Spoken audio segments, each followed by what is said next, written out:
L'erreur grave à ne pas commettre si tu signes un contrat en tant que dirigeant avec ta société. Beaucoup de dirigeants font cette erreur et les conséquences peuvent être vraiment très graves. Je vais te dire quelle est cette erreur, quelles sont les conséquences et comment l'éviter. Pour t'illustrer ce propos, je prends un exemple qui peut arriver un peu à tout le monde. Tu es dirigeant et associé majoritaire de ta société et puis tu te rends compte un beau jour que les locaux que tu loues sont un peu chers.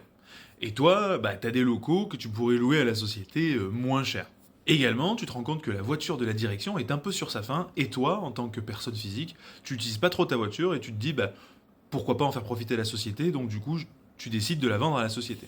Ces deux contrats, le contrat de location et le contrat de cession, sont en réalité ce qu'on appelle des conventions réglementées. Et si tu ne suis pas une procédure particulière, tu peux être lourdement sanctionné. Vulgairement, une convention réglementée, c'est une convention qui est conclue entre la société et un des dirigeants au sens large, soit le gérant, le dirigeant, le président, ou même des associés, que ce soit directement ou indirectement. Lorsque l'on est dans cette situation, il est obligatoire de suivre une procédure sous peine de sanction. Cette procédure vise à protéger les autres associés qui ne sont pas partie au contrat. Mais avant de te dire quelles sont les sanctions et quelle procédure est à respecter, je suis Henri, juriste fiscaliste, conseiller pour les affaires et formateur professionnel. Si tu aimes ce genre de contenu sur le droit, la fiscalité et l'URSSAF, soutiens-toi et soutiens-moi en enregistrant la vidéo, super important pour la retrouver, et en t'abonnant. Si tu veux me contacter, tu peux m'envoyer un message en privé et tu peux également cliquer sur le lien dans ma bio si tu veux un conseil en stratégie des affaires. Revenons à nos moutons. Que se passe-t-il si une telle convention est conclue sans respecter la procédure ?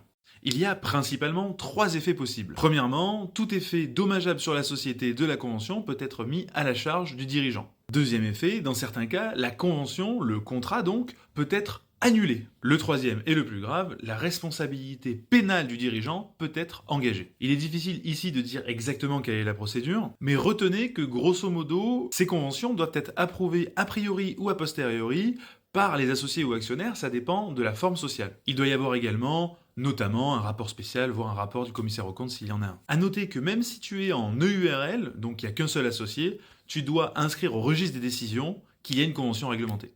Et oui, même quand tu es seul, tu dois le faire.